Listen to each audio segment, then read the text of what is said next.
we go live? Yeah. Hello, everyone. Thank you so much for joining us. We're excited to have Kate with us today. She'll be talking to us a little bit about geography and how that relates to game development. So before we do that, if you're joining us on YouTube Live, make sure to use that chat feature to connect with us and ask us some questions. And I'd like to introduce Generous. Hey, yeah, this is Kate Edwards, who's a geographer who founded Geogrify, which is a consultancy based in Seattle. She serves as the principal consultant for culturalization and content strategy, and she's had a big influence in many video games. Formerly at Microsoft, she began identifying cultural risks and discovered opportunities to improve these issues. Um, yeah, she's worked with many popular titles like Halo, Modern Warfare, and Age of Empires, and much more. So she has generously volunteered some of her time to talk to us about her experiences and her role as a geographer, a field which some of you may find interesting. So I'd like to introduce everyone to Kate Edwards. Great, thank you so much. It's great to be here. I really appreciate it. Yeah, I'm gonna go ahead and share my screen. Here we go. Hopefully you can see that.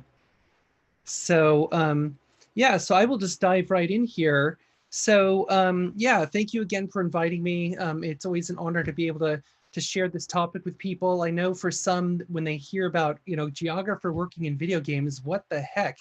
But yeah, you'll understand why as I go through this topic. I've been in the game industry for just over 27 years now.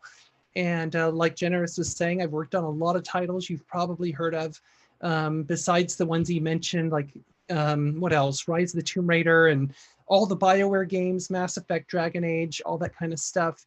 I'm currently working on Age of Empires 4, as well as a few other things. And so yeah, so I will dive right into this. So, when people are creating game worlds, something like Skyrim that you see here, a lot of thought obviously goes into this, a lot of deep thinking around the world building, the geography of the world, the people who populate this world. Obviously, they're building on a certain amount of lore that is part of the Elder Scrolls game series, but then there's a lot of new things that they add, and they have to think about how does this fit in with the lore of the existing world, and basically how do we flesh out this world so it's going to be something really engaging and interesting to players. And of course, that happens with every video game, whether it's something like Halo, which takes place in our universe, in our timeline. It just takes place in the far future, several centuries ahead of us. Or things like No Man's Sky, where it is, for the most part, mostly fictional. And the world building of this game has been actually built into the code itself, so that as you explore this universe, it is being procedurally generated as you go. So basically, everything you ever see in this game is unique to you. It's something that nobody else has ever seen before, which is a really cool idea. Or even things like Grand Theft Auto 5. I mean, this is what I would call a hyper-real game. This is obviously made to look like Los Angeles, where I'm from originally, but it is not Los Angeles. It's Los Santos, the fictional city in Grand Theft Auto 5. And in a lot of ways, it basically is Los Angeles, but it's what I would call hyper-real. It's not the exact same thing, but it's close enough. So, so there's a lot of interesting decisions that go into making a world that is hyper-real like that. And of course, there's things like, historical games like Assassin's Creed, where they take real locations like the incredible recreation of Renaissance Venice in Assassin's Creed 2, and then overlay this fictional narrative on top of a very real place, and with some awesome results.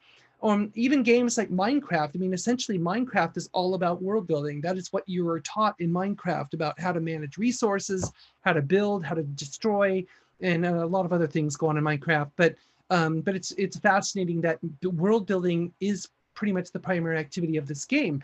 And even games that a lot of people consider to be simple, like mobile games, like this game Limbo, which got a lot of attention a few years ago. The visual style is really stunning. And some people say, well, this is just simple game. It's more just like a side-scrolling game. There's not much to it. But that's not true. I mean, there's a lot of really deep thinking that goes into the world building here as well. You may not see it all on the screen, but there's still a lot of work that goes into it. And even things like Angry Birds. A lot of people would dismiss Angry Birds and say, well, this is super simple. It's just birds and pigs, and you just flick the bird, and what else is there to it? But of course, there is more to it. There's a whole, the physics that they've designed for this particular game. There's a narrative going on between pigs and birds, something that they've explored in other media, like movies and cartoons and graphic novels and all these other forms of transmedia. So there is more to this world than you see in just the game, and that's something that Rovio has decided to explore in other ways. So all of these things, have significance in terms of the thought about geography that goes into it, the culture that is in this. They're in these games. Even a game like Angry Birds has a certain kind of culture in it. Now, I think for a lot of people who are into world building in the game industry, this tends to be one of their biggest inspirations. And I'm not going to assume that everyone knows what this is, but hopefully you do. This is the map of Middle Earth from Tolkien's Lord of the Rings. And for a lot of us, this is, especially when we're kids, this is one of the early fantasy books that we read, and we get that exposure into world building that Tolkien was so good at. He was just a phenomenal world builder. And what he did with his world building, it was mainly based on his expertise as a linguist and as a linguist professor. So that all the languages he created for Middle Earth kind of brought to life the cultures, the dwarves, the elves, and the orcs and everything else. But on top of that, he created this map. And the reason why this map is significant is because it really brought to life the actual physical world that he created to be the backdrop for this narrative that we all have, I think most of us have seen or read. And a lot of fantasy books have done this ever since Tolkien had his map of Middle Earth. A lot of fantasy books that followed, like the Chronicles of Narnia, even the Game of Thrones, where you see this kind of cool Google Maps version of Westeros. And all these other stories that have come along, they all tend to use a map because for the fantasy reader, the map basically creates a reality behind the narrative that isn't there otherwise. And so in a way, a lot of times what the author is telling you as they are including a map in their book is basically saying, I was there. This place is real, and the story you're about to read is something that I went to this place, I observed these things, I was able to map it all out.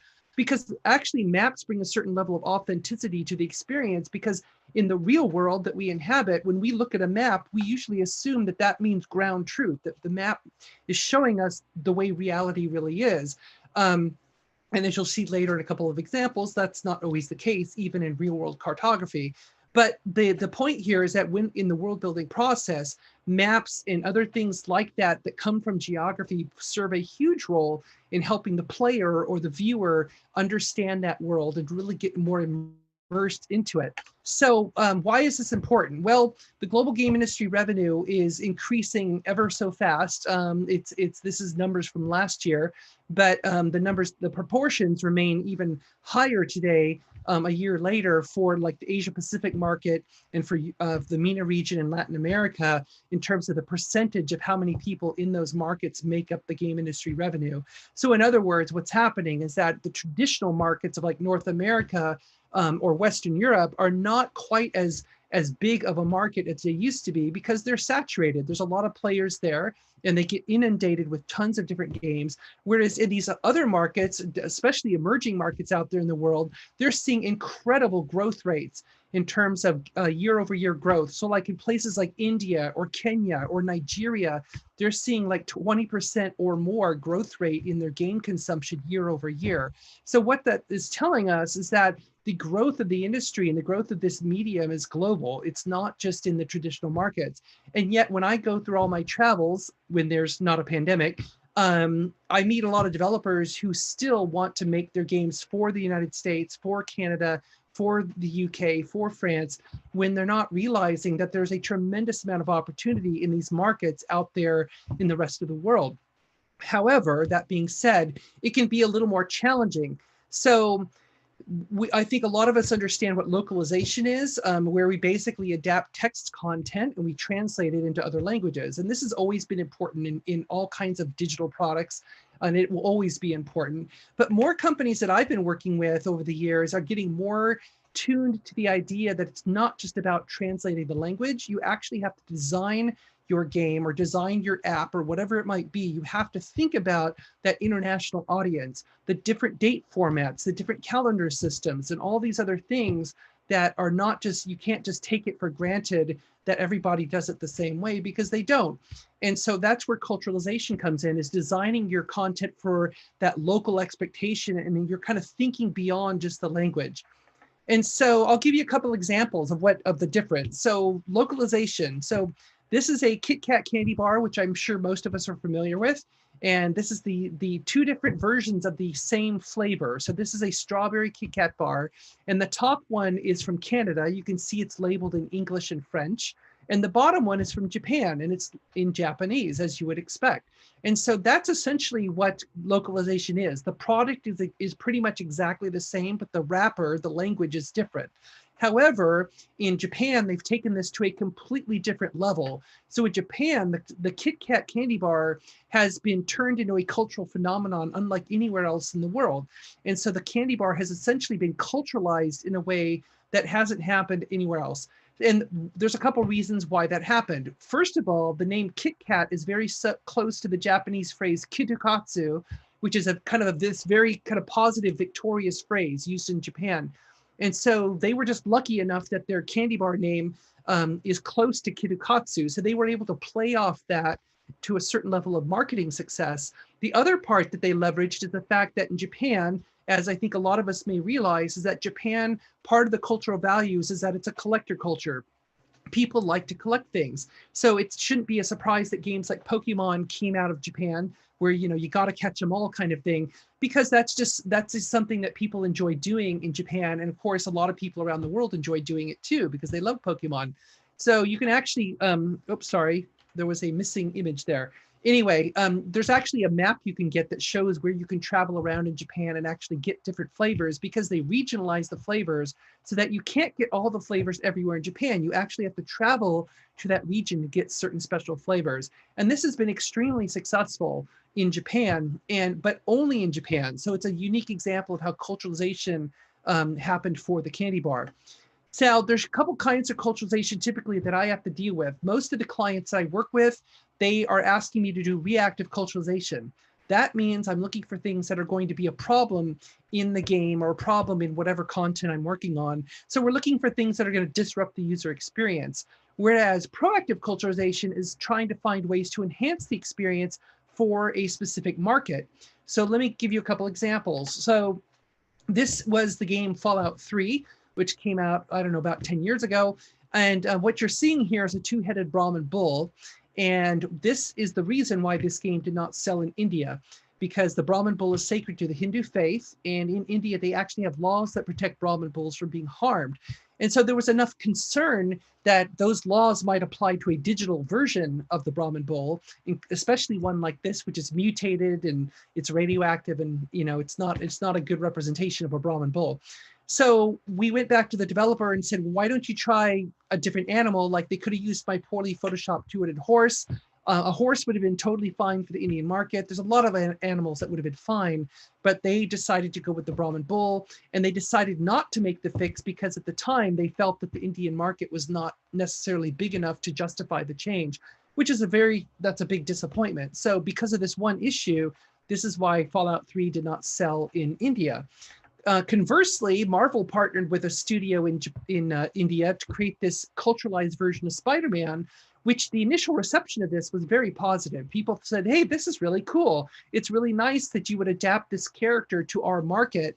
However, the problem with this was that people, because they're so familiar with Spider-Man, I mean, pretty much everyone who's a comic fan knows that it's Peter Parker in New York City.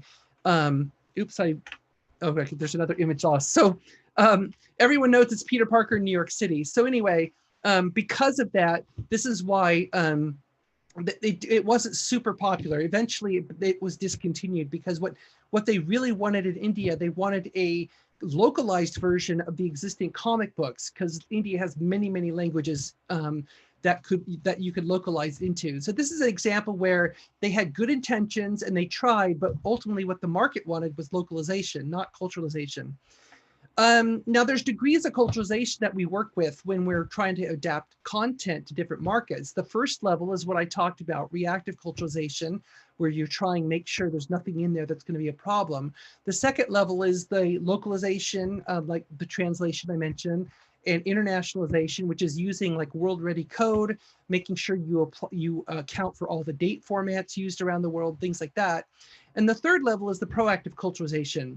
So if I wanted to simplify this, basically you want to make your content viable, meaning that you want it to stay in that market. The second part is you want to make it legible so people can understand it. And then the third level, which is the harder level, is to make it meaningful.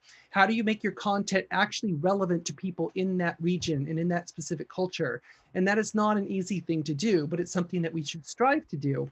Now, when I'm doing this work, essentially what I'm trying to do is kind of a gene splicing exercise where I'm trying to take the game worlds that the game creators are making, that I'm working with, and we're trying to see how are those compatible with the local worldviews in order to result in what would be culturalized content.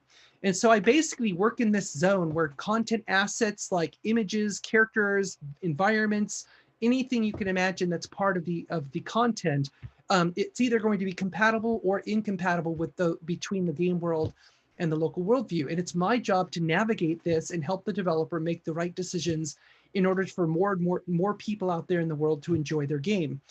Now, typically what happens when you do culturalization as opposed to localization is that normally culturalization happens earlier in the product cycle. So my work, for example, when I work on all the BioWare games, I am brought in very early to look at the concept art, to read the draft of the early script, to understand what is the world they're building, who is in it, what do they do, what kind of factions exist, are there religions, are there political groups, are there economies, just trying to understand the general sense of what is this game world and what does the player do in that game world. Now, localization tends to happen later because they basically have to wait for the text in the game to be finished so that they can start the translation process. And usually that happens later in the development cycle, even though more and more companies are trying to push it, to get it done sooner. So that's one major difference too between culturalization and localization. Now, when I'm doing this work, though, there's a lot of different things we have to think about. So first of all, you have to think about the high-level corporate values and goals. And I say corporate, but that can apply to even a solo developer. So if you're creating a game at home, you still have to think about what are your values and your goals with the game that you're creating. For example, is there a moral or ethical line you will not cross in terms of showing a certain activity in your game or recognizing a certain activity or whatever it might be? You have to make that creative choice. The other thing is the content in which the context, in which content is generated is also very important. And I'm going to come back to this point a little bit later. The business strategy, so for the verticals, so if you're a large company like Microsoft or Sony, they don't just make games, they make all kinds of other stuff. And so they have to position the games business alongside all the other things they do. Also the market strategy for a specific locale, such as China, and the market strategy for a specific game, such as World of Warcraft. And then all the changing geopolitical, cultural, ethical factors, because as we've been demonstrated over the last few months, the world is extremely dynamic and it changes very quickly, including culture. And so we have to be watching for things that change in different markets. For example, just a couple years ago, the German Games Rating Board, USK, changed their decision on Nazi symbology. So now in certain cases, they are allowing Nazi symbology to appear in video games. Originally, that was just completely banned, but now they've changed their mind. So like here's some shots from the game Wolfenstein 2, in which the images on the left are what we saw in the US and elsewhere, but in Germany, they saw the images on the right because they weren't allowed to show Hitler and they were not allowed to show the swastika. And also, if you were following the politics around Blizzard last year, where they had this whole controversy with their Hearthstone tournament in Taiwan, I have all kinds of things to say about this, but I don't have time to go into it. But basically, the short story here is that Blizzard really screwed up. They were totally unprepared for the politics of this whole situation about Hong Kong, China, Taiwan, and all that. And so they were really broadsided by this issue, and it just showed that the company was not really thinking about this, and they need to think about these issues. So let's talk about world building and what actually goes into world building. So the first thing is that we have to usually, when we're building a game world, is talking about the real world or a fictional world, setting the context. The other thing is about the complexity. So how much world do you need to build? What's the degree of realization? And the third part is the structure. So what actually are you going to add into the environment and into the world itself that's going to flesh out basically what the player is going to see and interact with? So the first thing, real world and fictional world. Obviously, it's not black and white, as you probably could tell from the examples I presented at the beginning of this talk.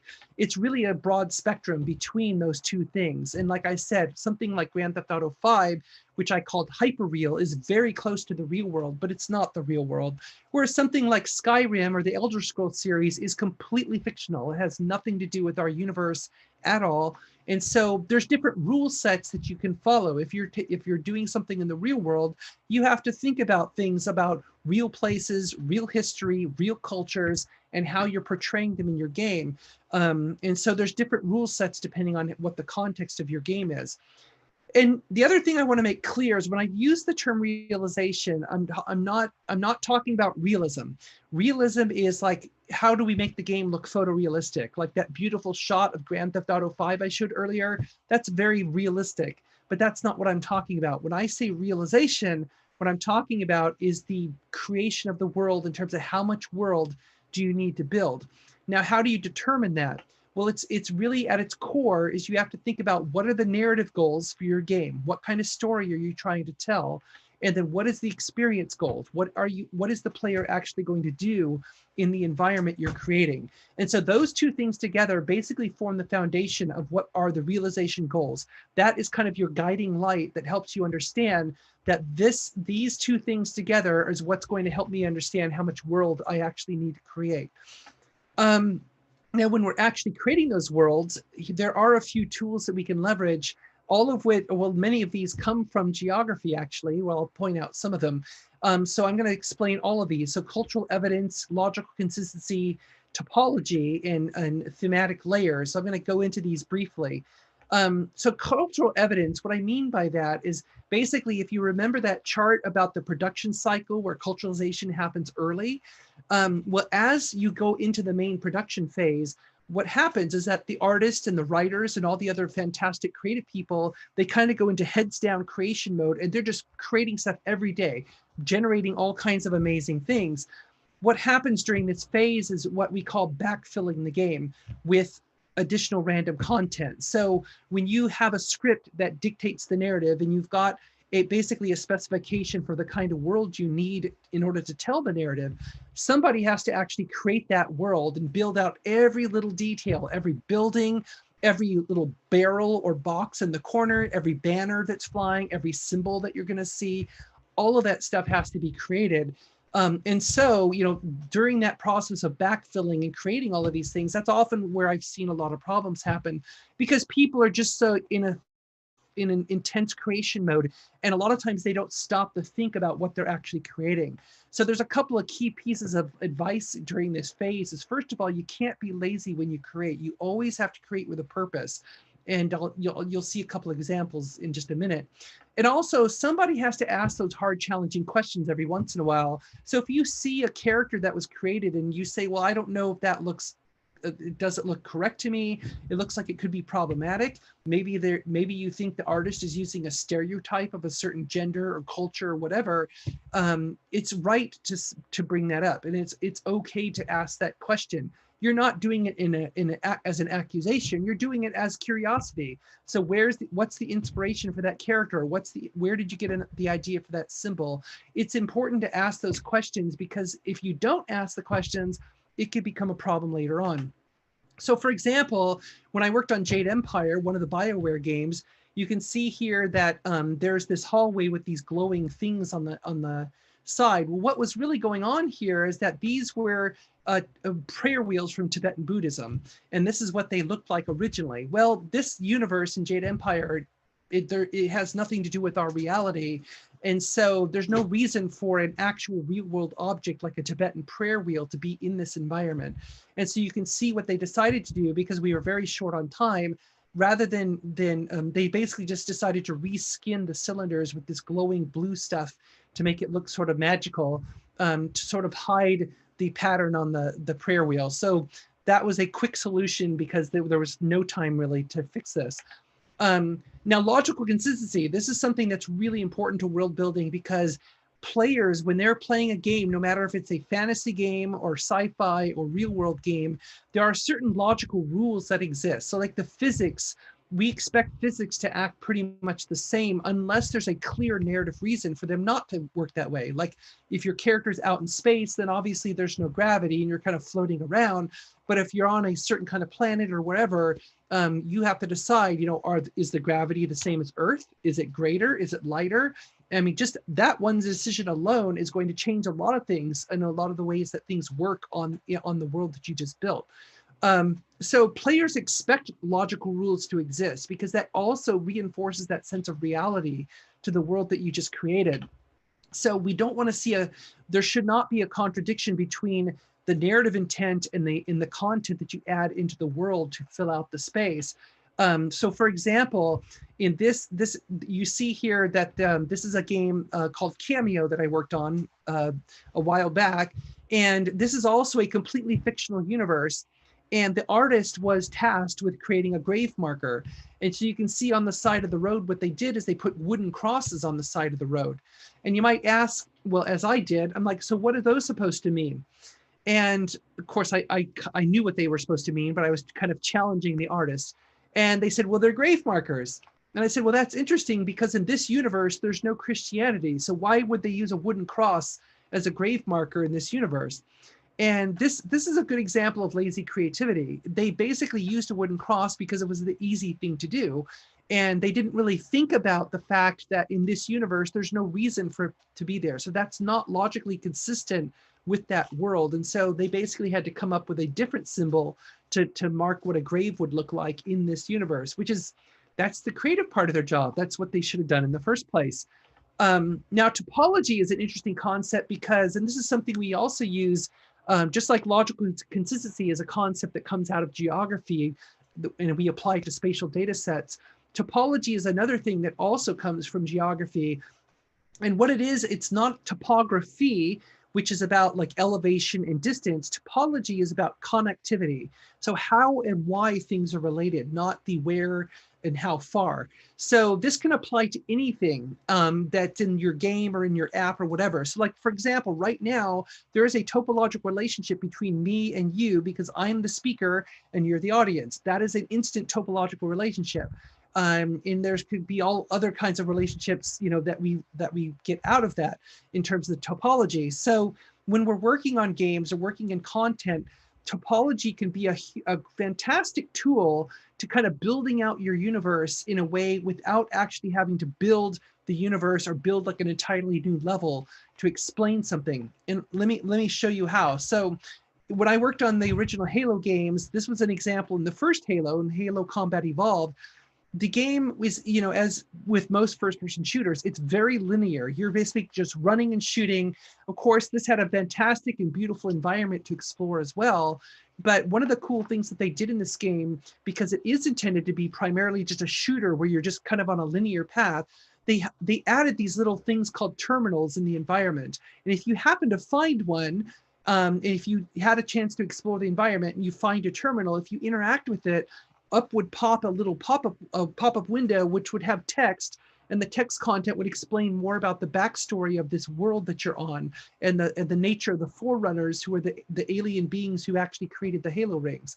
And so it adds a lot more to the narrative depth, and it adds a lot to the story without actually having to really build anything other than this little access point and just have a thing where text pops up. So it was a super easy way for them to really flesh out the backstory of the world without actually having to put a lot more work into it. So this can be very, very effective. And we've seen that happen. A lot of films do it that way. A lot of games do it as well. So it's very effective. Now, in terms of why you might be thinking, why is a geographer working on video games if it's not obvious already? I think geographers we're very well suited for world realization because we constantly spend our time deconstructing the real world. So if you've ever seen a map, and I'm pretty sure everyone has, a map and cartography is about world rebuilding. So we basically take what's out here in the world and we simplify it and generalize it, and we organize it into a way that makes it easy for people to understand what exactly is going on out in the world. And one of the ways we do that is we use something called the Geographic Information System, which basically views the world as thematic layers, similar to that diagram I'm showing right now, so that you have an elevation layer, population layer, land use layer, and all these other things. And in a GIS system, that's how we as geographers do spatial analysis, because we can try and find spatial patterns between the phenomenon on different layers. Well, similarly, as I have worked with a lot of video game creators, I've brought this idea to them and had them think in these ways, that when you are building your world, think about what layers you need to realize your world. And so here's examples of some layers, and this is kind of a high level example. If I wanted to make a detailed list of layers, this list could go like all the way to the center of the earth. But these are just examples of layers that you can add to your world during the world building process. So let's take climatology, for example, and weather systems. So I've played a lot of games where they had a weather system, pardon me, but they didn't really use it. It didn't affect the gameplay. It was just there for atmospheric purposes. Whereas if you've played a game like Zelda Breath of the Wild on the Switch, the weather system in Breath of the Wild is phenomenal. It has a direct impact on the gameplay in a lot of different ways, like getting struck by lightning, for example. So it's really fascinating to me how well they integrated the climate into the game and into the game design, whereas a lot of other games I've worked on, they wasted so much time on the weather system and then they never really used it. So that's where I'm talking about. Remember, narrative goals and experience goals equals realization goals. So you have to think about what are the essential layers I need to build the world for my game. And then if you actually get those done, then you can revisit and come back to these and think about, well, maybe I want an economic system in my game. Maybe it makes sense to have one. But only come back to that if you have the time. Otherwise, you're never going to get like the core part of your game done. So one of the things I want to talk about as I go through the rest of this talk is give you a bunch of examples of what I have, in my experience, have the 5 most problematic thematic layers or issues that I've had to deal with in a lot of different games I've worked on. So these are history, using real history, the issue of faith, inclusion and exclusion, and I will explain all these a bit more. Intercultural dissonance, as I call it, which is basically how 2 or more cultures don't like each other or they have friction. And geopolitical imagination, which basically deals with the use of maps. So let's just dive in here. So the use of history. So like I said, I've worked on all the Age of Empires games. I've worked on Rise of Nations. I've worked on a lot of historical games. And these can be really tricky to work on because you're dealing with real history, and the perception of history is not the same everywhere in the world. So for example, when I worked on Age of Empires, the first one, we had this scenario where in the Middle Ages, the Japanese, the Yamatos invaded the Choson Empire on the Korean Peninsula, there on the left. They invaded the Korean Peninsula and basically most historians say that this is what happened. The Choson Empire was almost completely taken off the map by the Japanese. Now, we released this game into Korea, and it was the Korean Ministry of Information told us that this never happened, despite all the historical research that we did on this game. And so we had to think, what are we supposed to do? Because they were not going to let us release this game with this historical scenario. So remember that multiple considerations chart I showed earlier? So think about it. Back at this time, Microsoft was getting into the games business. So they really wanted to grow their games vertical very, very badly. They also knew from market research that real-time strategy games like Age of Empires are extremely popular in Korea. And this game came out 1 year before StarCraft came out. And if you know anything about Korean game history, StarCraft became a national phenomenon in Korea, and it remains so to this day. And so we knew that we had to release this game into the Korean market. So in order to do that, we actually created a special patch for Korean players in which the Choson Empire from Korea invaded Japan instead. And so, as you might imagine, on the creative team, this generated a debate about the nature of truth and ethics and whether or not we're representing real history. And the reality is that there's a lot of things in Age of Empires that is not real history. All of the history in the games have been generalized to a certain degree in order to make it like a better playable scenario. So the history is never 100% accurate. It's close to accurate, but it's never 100%. The other thing too is that in earlier versions, I used to work on Encarta Encyclopedia, which if you don't know what that is, that was the predecessor to Wikipedia way back in the 90s and early 2000s. And in Card Encyclopedia, which was a Microsoft product, we had different heights for the mountain Mont Blanc, which is on the Italian and French border. And the reason we had different heights in the different language versions of the encyclopedia is because France and Italy at the time did not agree on the exact height of the mountain. So we had an actual physical fact that was different in the encyclopedia. So this is not too much different from that. We're basically serving two different local expectations. And so, yeah, that's something that we basically had to do for business reasons. Now, dealing with faith, this is also a very sensitive topic, as you can imagine. If you have games that have real world religions in them, or they relate to real world religions in any way, it can be really sensitive.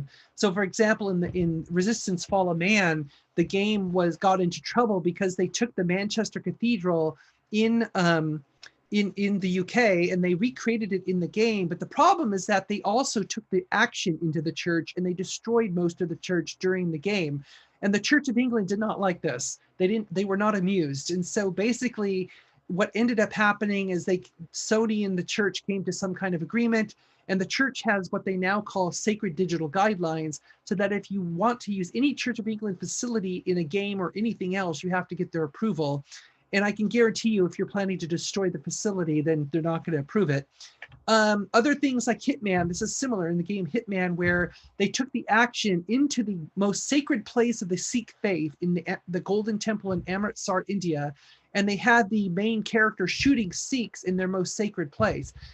Probably not a good idea. So, so that they got into trouble for this as well. And things like Smite, where basically this game is a MOBA, massive multiplayer online battle arena. And in this MOBA, they have pantheons of gods which fight each other. Now, they took the Norse gods, which are worshipped by maybe a few people still, and the ancient Egyptian gods, which are also worshipped by maybe just a few people. But then they also took the pantheon of Hindu gods, which are worshipped by about 1 billion people, and they put them all together in this game. And of course, there were a lot of people of the Hindu faith who were not happy about this because they didn't like seeing their deities treated this way in a video game. And unfortunately, the developers never changed it. They never took these out. So, so they basically isolated themselves from an entire market because of it. Inclusion and exclusion is another important category where people have a perceived inequitable treatment on the basis of their culture, of their ethnicity, their gender, their nationality. This happens a lot in games. There's a lot of different games that have suffered from this. A lot of times it relates to using stereotypes and other issues, but here's just a couple examples. When Resident Evil 5 was coming out, a lot of people were upset, especially in the United States, that because of the imagery that you see here, where you see this Caucasian male shooting these sub-Saharan African villagers. And that imagery is very stark, and it plays onto racial overtones, which we have seen again in the United States recently, which are something that we need to be sensitive to. Now, the developers said it's not a big deal because they said, look, if you can see the picture on the right, they're just zombies. So the zombies have to be killed. What the developer did not understand is that this relates to imagery that, this relates to imagery that goes back, that is very sensitive about ethnic relations. And so this goes back to my point about the context in which content is created. This game was created primarily in Japan, and Japan is 98% ethnic Japanese.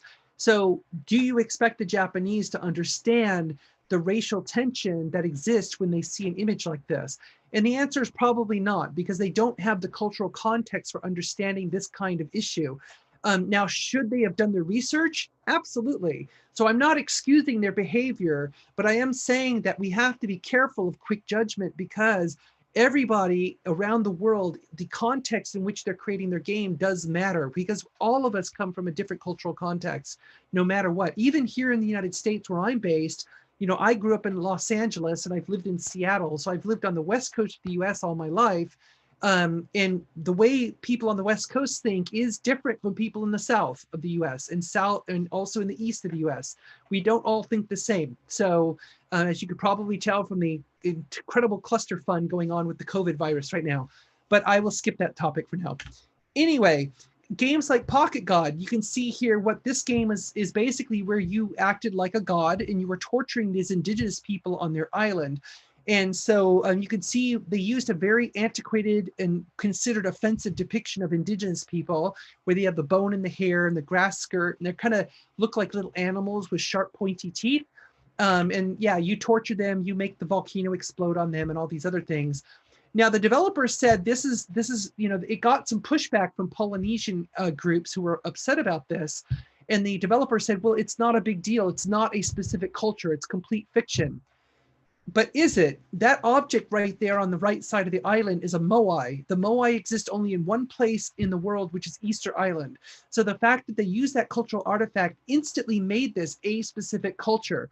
So they don't have that excuse. So they realized this, and in later versions of the game, they actually went ahead and changed it to a different idol, which you can see right here. Now, intercultural dissonance, again, another broad category where there's tension between cultures for various reasons. The reasons could be historical, they could be religious, they could be political. There's a lot of reasons why people get different countries get upset at each other. This example, again from Age of Empires and again from Korea, illustrates this. This box art that happened when Age of Empires 2 came out was a lot of Korean retailers did not want to put this on their shelf because of the Japanese samurai that appears on the box. The reason is because during this time, back when the game came out, the two countries, Japan and Korea, they have a dispute over an island called Dokdo in Korea, or Takashima in Japanese, in the middle of the Sea of Japan, which Korea calls the East Sea. So in that these little islands which are disputed, every once in a while the two countries have a heightened point of tension between them over this geopolitical dispute. And this game was coming out right at the time when there was a big spike in tension over this issue. And so Korean retailers, they didn't, because there was a huge anti-Japanese sentiment at the time, they didn't want to have a box that had a samurai on the box. So they were really resistant to this. Now, when the expansion pack came out, what most of the world got to see was this version with Montezuma front and center on the box art. But in Korea, to sort of make up for the samurai mistake, we put a Korean general instead, and that people were very receptive to that. This kind of thing happens quite a bit. Just a few years ago, there's in a geopolitical dispute between China and Japan called the Senkaku Islands, or the Diaoyu Islands off of Taiwan. There was a huge boycott of Japanese goods in China for a couple of months. So Japanese brands like Honda, Toyota, Sony, they saw their revenues drop by over 50% because people were having this reaction to the geopolitical dispute.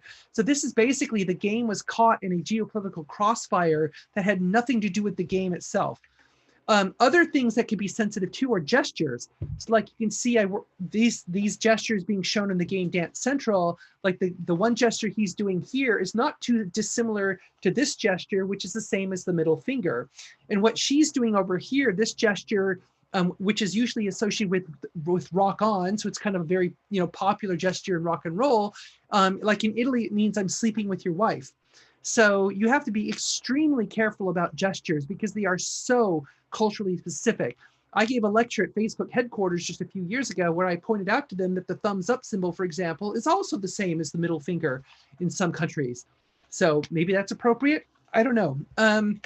So lastly, geopolitical imaginations. This is also a really sensitive area we have to be careful about. So this is where governments like to reinforce what they think they own in terms of territorial sovereignty. And what I mean by that is basically, like in this game, Hearts of Iron, both of these games, Hearts of Iron, these were banned in China because Tibet and Taiwan were not being shown as part of Chinese territory. Now, these games are very much like the board game Risk, where you try and take over the world in different sections. And you can see here that China is divided up into all kinds of territories. So Taiwan and Tibet are just two of the segments. But China was upset because all of China was not being shown as one color and one territory, including Tibet and Taiwan. And that is the reason why they banned these games. What's interesting about this, though, is that both of these games take place in World War II, and the People's Republic of China did not come into existence until 1949, which is 4 years after World War II. And so this is a case where the Chinese government, in their game censorship, they are not agreeing even with a game that takes place before they technically existed. So there's a lot of politics going on in this map, which gets really complicated very quickly. And even things like this, when I worked on Ninja Gaiden, we had to change this option screen because you can see here that one line where it says country select, it has the Taiwan flag, and then it says ROC, which is Republic of China, which is a term that you cannot use in China for Taiwan. And you can also not show the Taiwan flag in China. So this line right here is a very strong political statement, because you're saying that the Republic of China is a country. And so what we had to do is, instead, for political reasons, we had to change it. So we took the flag out, and then we used the name Taiwan because that is acceptable on both sides of the Taiwan Strait. And then we used the term country/region. So then you have to ask, is Taiwan a country or is it a region? Well, it depends on who you're talking to and what their opinion happens to be. But the point is that you left the perception to the user. It's not, you're not asserting what Taiwan is. You're basically leaving it to the user to decide what it is. And so that was one solution to work around this. And this kind of stuff happens all the time. I mean, some of my work that I do is not in video games. I work like with Google, for example, on what we call domain tailoring. So example, you can go to different versions of Google Maps, and the version in most of the world, you will see this in northern India, you'll see this map with the disputed dashed lines for Kashmir, whereas in India, by law, you must show Jammu and Kashmir as Indian territory. And if you don't show it that way, your product will be banned, including your game, including whatever it is. So you have to show that basically the way the government requests. So as I'm wrapping up here, there's key things we need to think about in this process. So first of all, if I want to simplify it, there's two key audiences that I see. One is what I call the intended audience. So these are the game players. They understand the relationship between a game's content and context. And let's be honest, these people who play games, they just mainly care if the game sucks or not. They're not really worried too much about all the geopolitical implications and the cultural implications. Some people will be, but for the most part, you know, really avid game players, they want to know if the game is fun and if they should keep playing it. What the other audience is the unintended audience. So these tend to be the non-game players, like, for example, government officials. Most of them have little or no exposure to game content or context. So they'll see like one screenshot from a game like Grand Theft Auto of some grievous act that's going on in the game, and they go crazy. They're like, oh my gosh, this is horrible. We need to ban this game. We need to regulate video games because this is terrible.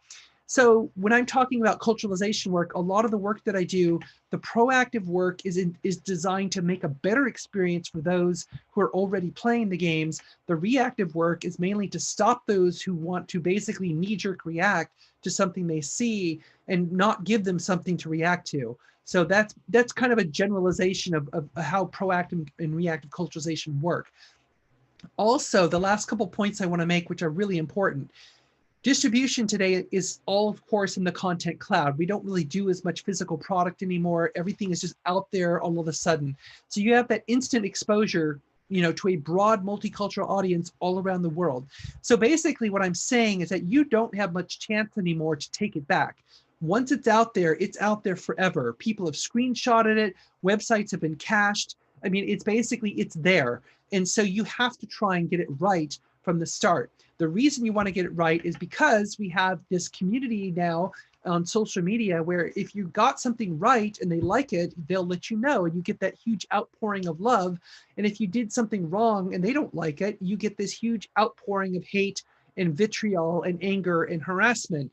And so we see this happen all the time for all kinds of companies.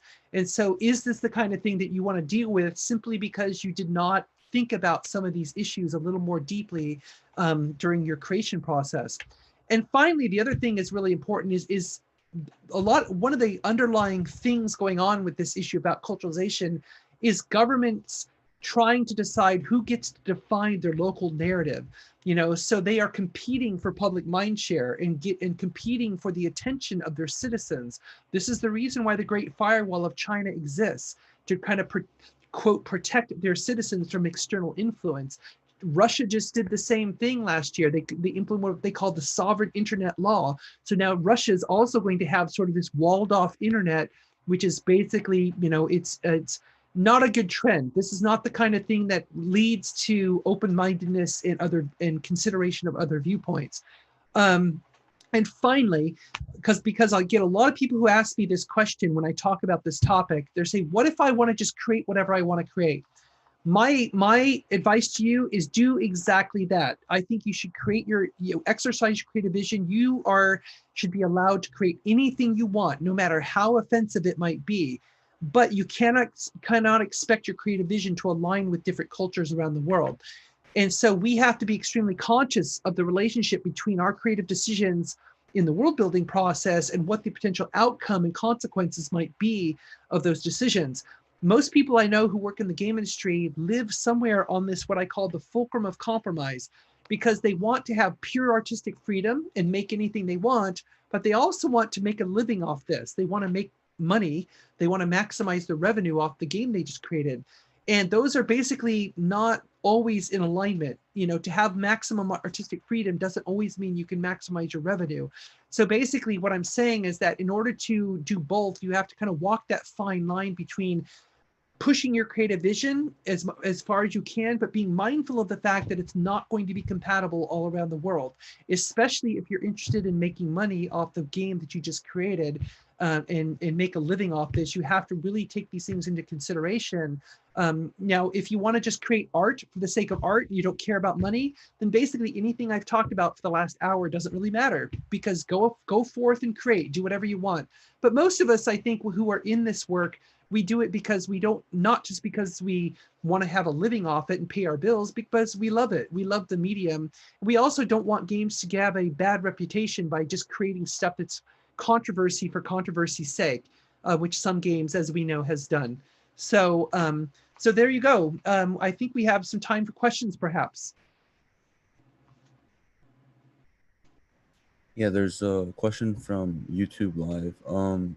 What is your favorite part of this job and least favorite, and why? Okay, that's a great question.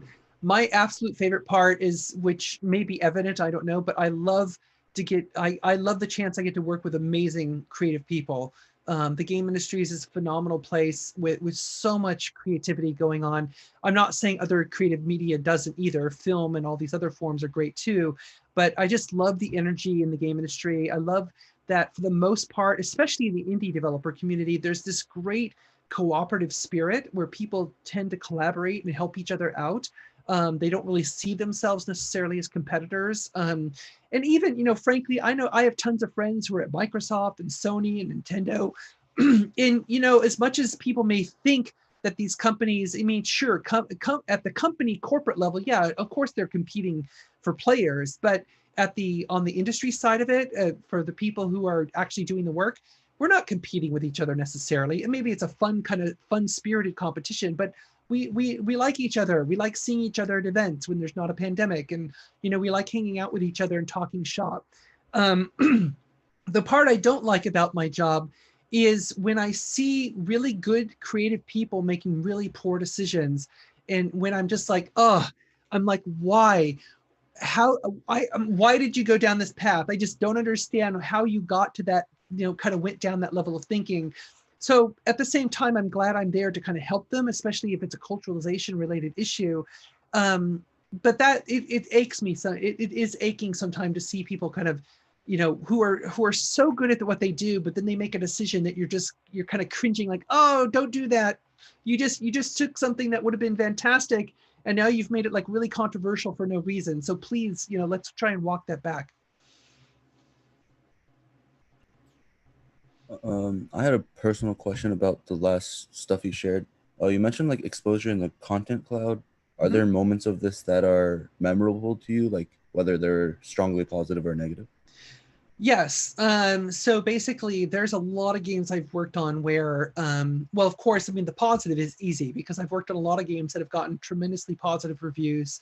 And, even though the part I play in the creation of those games might be considered a minor part, or it's kind of behind the scenes, I'm not creating the characters, I'm not writing the narrative, I'm just trying to help them make sure that all of their creative vision is going to translate culturally to other markets and to as many markets as possible.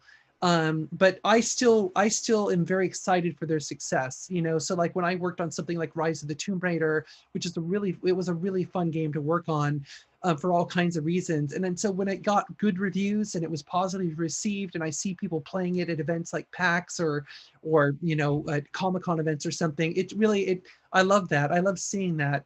You know, the negative part of it is that I've worked on games where there's been a issue that was found, sometimes a religious issue. Like there was a game that I worked on where they had an audio file that was actually lyrics and chanting from the Islamic Quran, and that got in huge trouble. It was a massive problem, which actually I ended up having to go to Saudi Arabia and other parts of the Middle East to help do damage control on it some years back, and it was just a huge mess.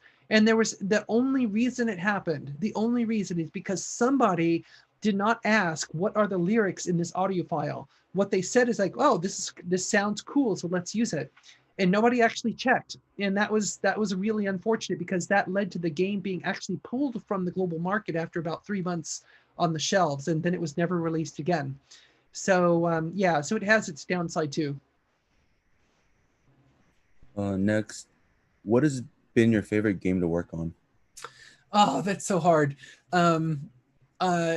Honestly, what would I say? Well, I mean, I'm a huge Halo geek, so having the chance to have worked on a few of the Halo games is really, was I a Halo geek when I was working on the games? Yes, I mean, I was. I mean, and so it's all the cooler to me. But I think one of my favorite games that I ever worked on, because I am such a massive Star Wars geek, is I worked on Star Wars: The Old Republic with BioWare for 4 years.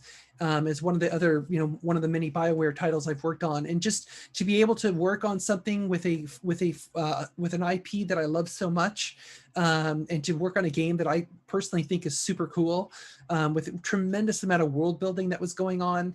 So that was a special kind of personally a very special moment for me, especially because in my early days, way back when, one of my original aspirations was to be a conceptual artist for Lucasfilm, strictly for the reason so I could work on a Star Wars film.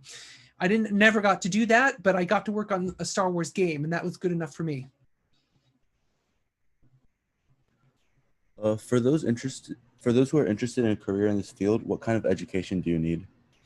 That's a great question. I think there's not a ton of people who do what I do, and I basically made up my job when I was at Microsoft, because I went into Microsoft in a completely different job. I went in there to be a cartographer on Encarta Encyclopedia, and once I was inside the company, I saw how my other skills could actually help them out, because I saw them making mistakes on some of these games and other things, where I'm like, I can help them make sure that doesn't happen.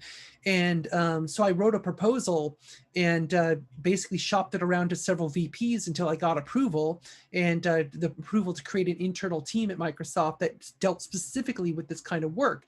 And that's basically how this culturalization work was born. So I approached it from my background as a geographer, because I thought that, at least I feel that geography is particularly well suited to this kind of work, because geography is all about the where.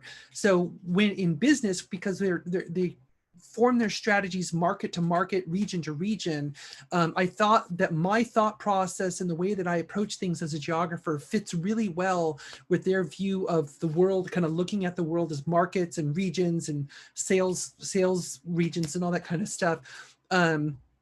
But I know people who are from other backgrounds, like cultural anthropology, having that knowledge about how people perceive things.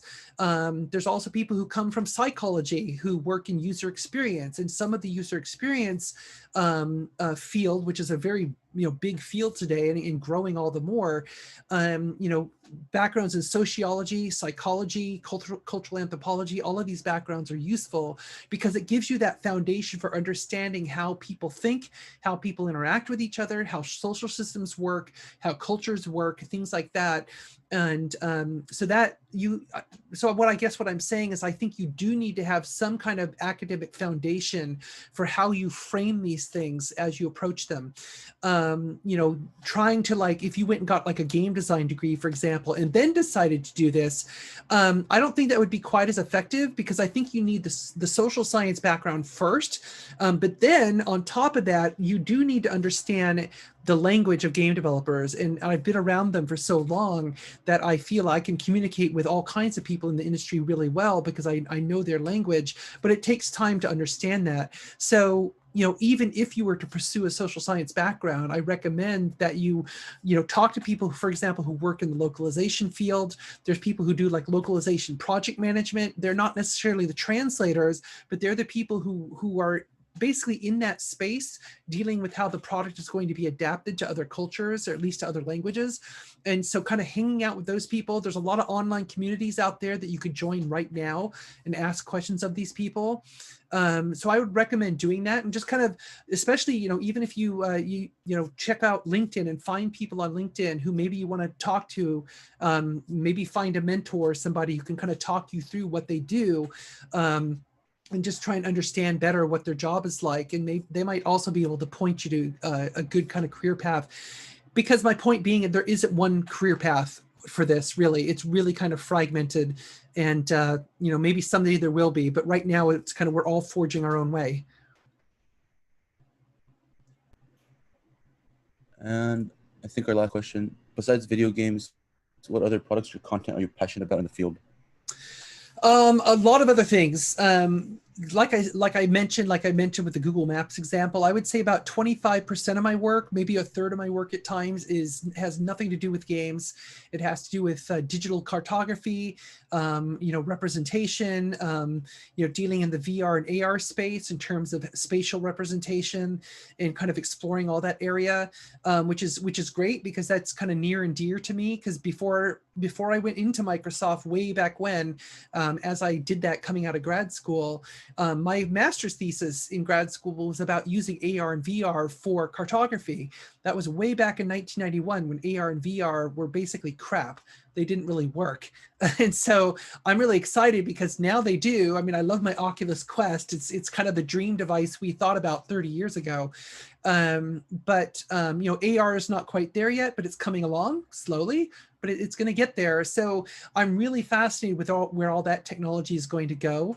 I'm also very big into location-based apps and location-based, basically other ways to creatively use spatial data and employ maps and different kind of purposes. So there's a lot of other stuff I'm doing. I'm too curious for my own good. Let me put it that way. Mm-hmm. Kate, thank you so much for joining us today. We had a lot of fun listening to what you had to share with us. Thank you. For those who are joining us, if you're interested in more similar events like these, make sure to check us out on social media, synHacks on Instagram, Facebook, and LinkedIn, and synHacks team on Twitter. Coming up next, we have a game night, Pictionary, at 7 p.m. Pacific Daylight Time. So if you're attending our hackathon, make sure to join us on Discord for that. And see you guys later. Thank you. Thank you.